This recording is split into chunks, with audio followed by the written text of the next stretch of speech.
Hey folks, Evil DM here. I'm back for another episode of I&E. This time we're going to focus on Paladins. A while back, Leroy D20 on our Discord server for Wild Games Productions and Leroy D20 on Twitter had asked me a question about doing Paladins since I was doing this series on 1E characters.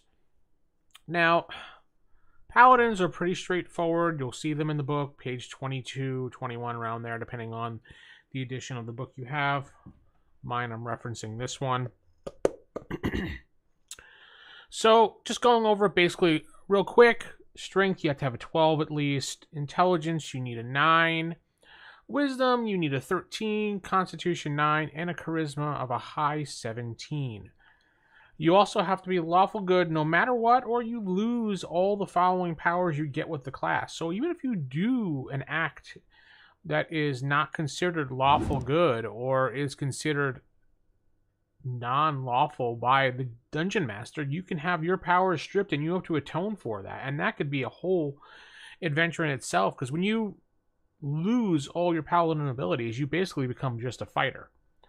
You may keep your lawful good alignment if the DM decides that you can keep that, but you may lose your powers to the god that you are serving. So, what do you get? Okay, per the book, as we look through it, you get Detect Evil at will, so it's not always on. I know some DMs have said, hey, it's always on, but no, you have to concentrate and focus. So you have to actually stand there for a few moments and actually concentrate on searching for the evil in the area. There's not just you look around, there's evil, ooh, everybody glows. No, you have to concentrate, and that's how that works. You also get +2 to all your saves when you're rolling. Beautiful. You're immune to all diseases, no matter what. You can lay on hands 2 points per level 1 time a day. So as you go up in level, you get more points, and you can do it yourself or somebody else. You can start curing diseases once per week. For every 5 levels, you can do it more times. So, 10th level, you're doing, 5th level twice, and then 10th level 3, like that. Now, the big debate with this class is, and I'll get to it last, so I'm going to just go over the rest of them real quick. Turning powers at 3rd level is if you're a 1st level cleric. Pretty cool. You get to turn things. At 4th level, you call for a really cool, special, magical warhorse. Well, I wouldn't say it's magical. It's just a really special. It really depends on the campaign. When we used to do it with our warhorse for the Paladin, it was always a magical warhorse. It's like you're calling into the gods for a favor to grant you a steed. And usually we'd say it was a quest. I've seen a bunch of DMs just be like, meh, a horse shows up. There's your horse. That's stupid.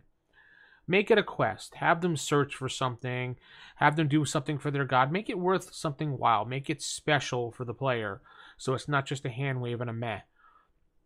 And then what you can do for this warhorse is, since it's a magical warhorse granted by the deity or the gods, whatever, what we like to do, and something that I've done quite a bit, is the warhorse is a little mini statue, like a little miniature of a horse. And the paladin can keep it, and it doesn't break or anything like that, or, he can lose it, obviously, but when he wants to use it, he takes and just tosses it on the ground. Boom, there's his horse. When he's done with his horse, he basically just puts it back into the miniature and puts it back in his pocket.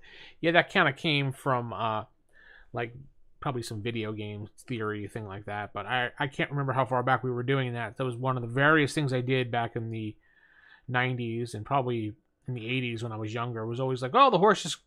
Basically, we joke around and say the horse folds up into a little paper ball and we put it in your backpack. But as we started, getting more into the computer age of video games and started playing MMOs, all the video games, how they had the steed, they would just go boop, and it was just like a saddle in your backpack. So, yeah. Now, also, if you hold the Holy Sword or the Holy Avenger in your hands, you get to dispel magic in a 10-foot radius around you.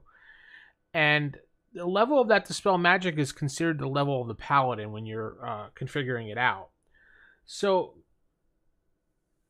now, the thing with this one is that it doesn't specify if dispel magic works on everything, just foes, or not. So it's really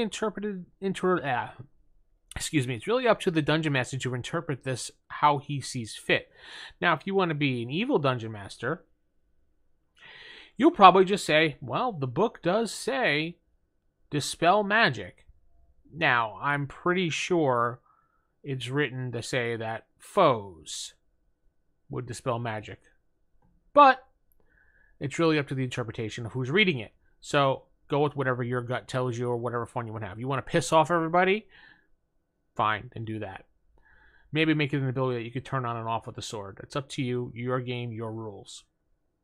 Now, finally, the last power that is where this topic came from Leroy, was the continuing emanation, of protection from evil in a 10-foot radius around the Paladin.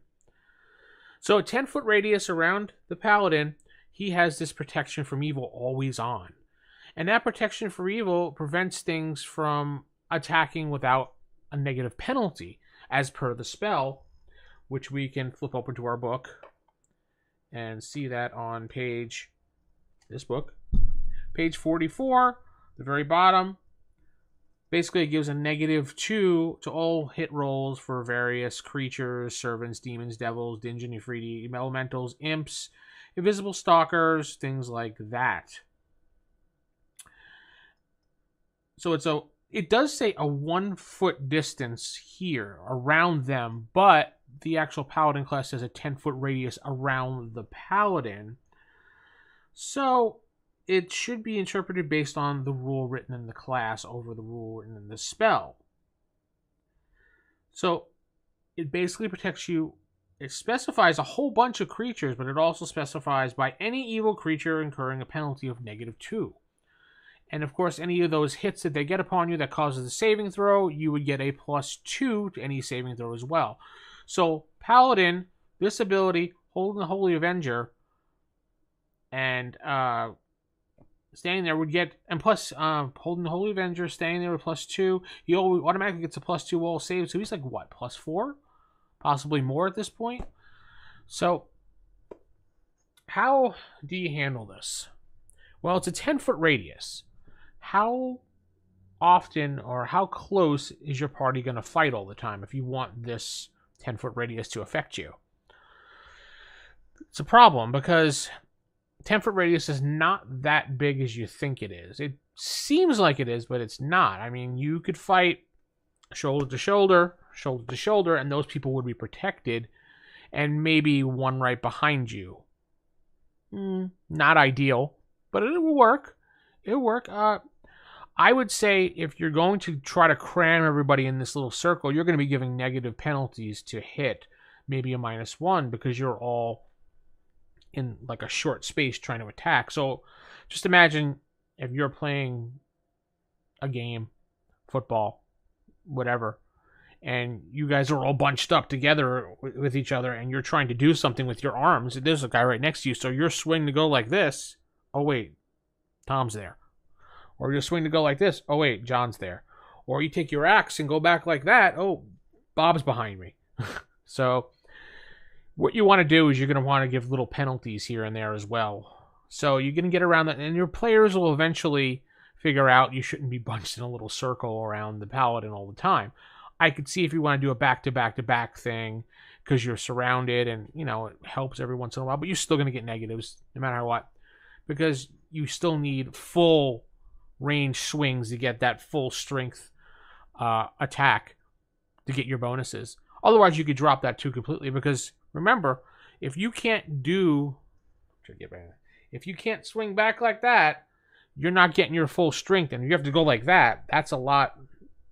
Get on the camera there. You have to go like that as opposed to really full back. You're not going to get the full strength out of that attack at all.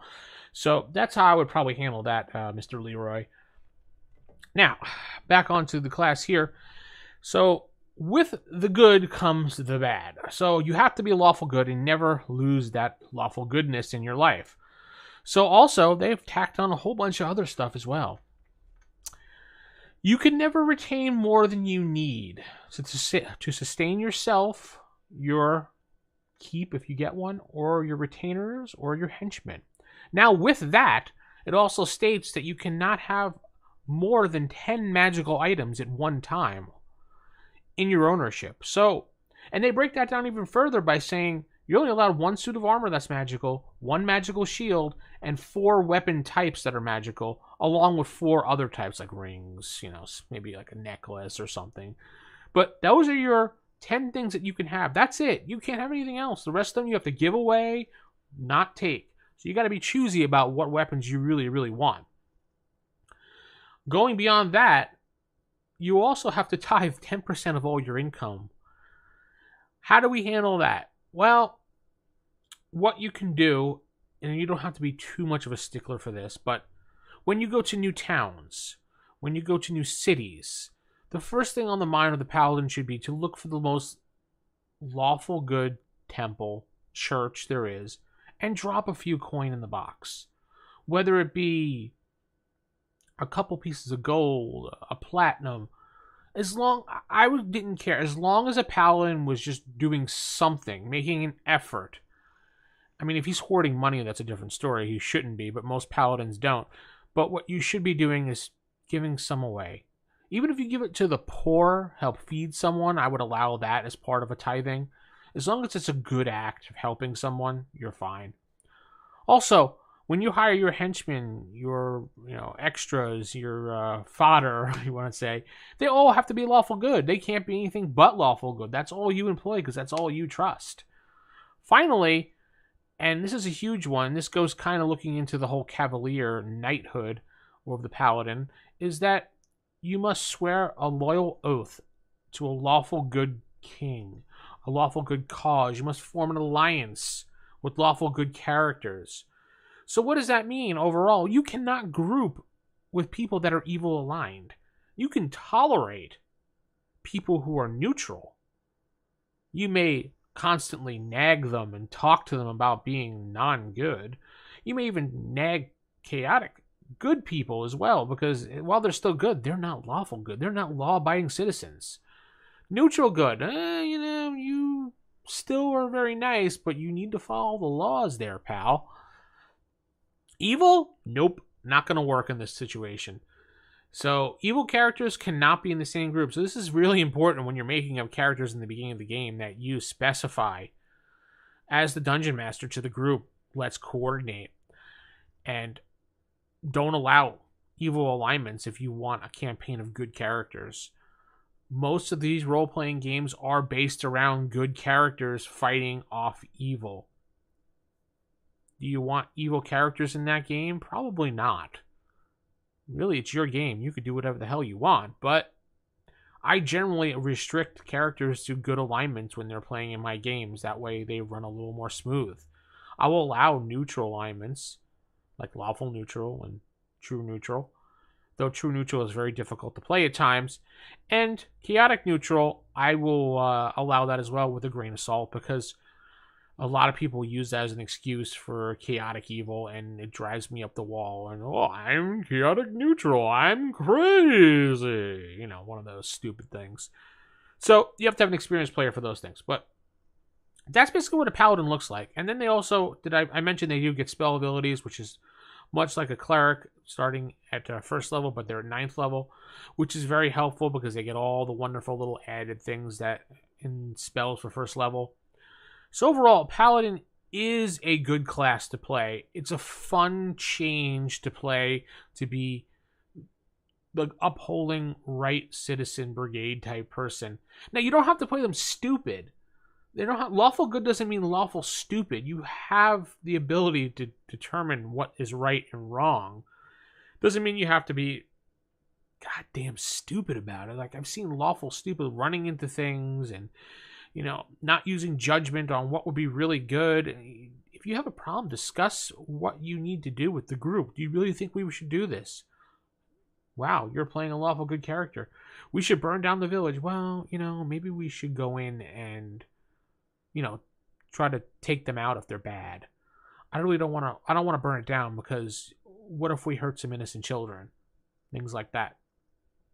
Will a lawful good Paladin slaughter baby orcs or goblins like they've had in some of the modules in the past? Absolutely they will, because they're evil. Evil creature. It's just a game. Don't forget that. Remember, keep it original, keep it old school, and good night, everybody.